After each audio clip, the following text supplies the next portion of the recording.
கோயம்புத்தூர்ல sir police sir இந்த கோயம்புத்தூர்ல இந்த 3வது இடம் போனது தொடர்பாக எஸ்பி வேலுமணி ஒரு பேட்டி கொடுத்துருக்காரு. அது இந்த தமிழிசை சவுந்தரராஜன் எல்முருகன் இருக்க காலத்துலலாம் வந்து நாங்கள் வந்து பாரதிய ஜனதா கட்சியோட நல்ல கூட்டணியை நெருக்கமாக தான் இருந்தோம்.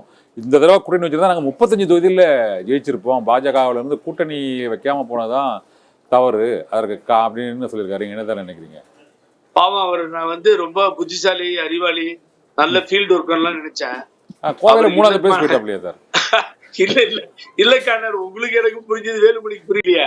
ஐயா வேலுமணி கேட்டுக்கோ, டிவில உன்னை ஒழிக்கிறதுக்கு பாக்குறாங்க ஐயா. பாரதிய ஜனதா கட்சி கம்ப்ளீட்டா காலி பண்ண பாக்குது. இன்னுமா மண்டையில ஏறல. எத்தனை காலமா அரசியல் கட்சி பெரிய உள்ளாட்சித்துறை அமைச்சரா இருந்து பெரிய அரசியல் எல்லாம் பண்ணிருக்கீங்க. 10 இடத்த கோயம்புத்தூர்ல ஜெயிக்க வச்சுங்க.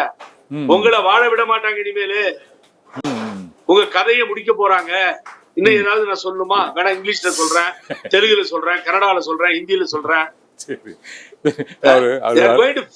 என்டையர் ஸ்டோரியை க்ளோஸ் பண்ண போறாங்க சார்.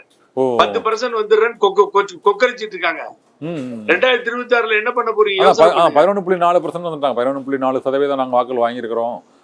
எனக்கு இன்னொரு விஷயம் கண்ணன், எனக்கு 11.4ன்றது ஒரு கூட்டணியோட தானே பயணம் பண்ணீங்க. ஆமா, அதுல எப்படி 11.4 பிரிக்கிறீங்க நீங்க?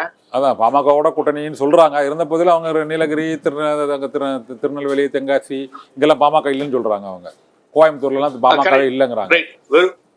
கன்னியாகுமரியில பாமக இல்லைங்கிறாங்க. அத பாமக கேளுங்க, பிஜேபி இல்லைன்னு சொல்லுவோம். நீங்க அந்த பாமக கேளுங்க, அவங்க இருக்கிறாங்க இல்லையான்னு சொல்லுவீங்க. ஒரு கூட்டணியில இருந்துகிட்டு அந்த கூட்டணியில அவங்க இல்லாத அந்த ஊர்ல நான் 11.4 வாங்கிட்டேன்னா இது என்ன சார் நியாயம் இது? அப்ப அவங்க இருக்கிற இடத்துல 3 புள்ளி தான் வாங்கணும் நான் சொன்னா நீ ஒத்துக்குவியா? காதுல பூவா வச்சிருக்கணுமோ? தோத்துட்டன்றது முதல்ல ஒத்துக்க மாட்டேன். யாராவது பாருங்களேன், நாங்கள் தோற்று விட்டோம், மக்கள் தீர்ப்பு மகேசன் தீர்ப்பு, மக்கள் தீர்ப்பை ஏற்றுக்கொள்கிறோம், எங்கள் தோல்வியை ஒப்புக்கொள்கிறோம் வாயில வருதா சார்? புரட்சி தலைவி அம்மா தோத்த உடனே அடுத்த அறிக்கை தான் இருக்கும், தோல்வியை ஏற்றுக்கொள்கிறேன், நானே பொறுப்பேற்கிறேன் அப்படின்னு இருக்கும். கலைஞர் உடனே எழுதுவார், தோல்வி ஒப்புக்கொள்கிறேன் எழுதுவார். இந்த பண்பாடு இருக்கா சார்? முதல்ல இவனுக்கு யார்ட்டையாவது 2.3, 3.4 ஆகிய 4.7, 20.8 போச்சு. 7ல டெபாசிட் போச்சு, மான மரியாதை போச்சு, எல்லாம் போய் தெருவுல நிக்கிறீங்க.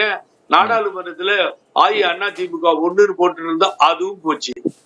அது எங்க அண்ணன் பண்ண வேலை. அவர் தேவையில்லாத ரொம்ப தலையில வாங்க யாரோ முட்டா பசங்க கொடுத்த ஐடியாவை வச்சுக்கிட்டு நேரா போய் ராமநாதபுரத்துல இருந்து வீணா போனார். அவர் நம்ம என்னத்த சொல்றது, யார சொல்றது சொல்லுங்க. சொல்லியும் கேட்கல.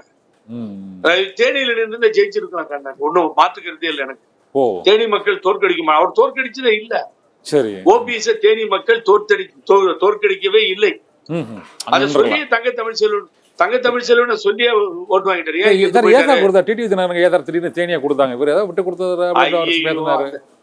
நான் வந்து தினகரனை பத்தி பேசுறதே இல்ல கண்ணன். ஏன் தெரியுங்களா? என்னுடைய உழைப்பு இருக்கு பாருங்க. என்னுடைய உழைப்பு இப்போ அது இது கேட்டா பல பேருக்கு கோவம் வரும், அவன் திட்டுவான், அவன் கூட இருக்கவன் ஊன்னு.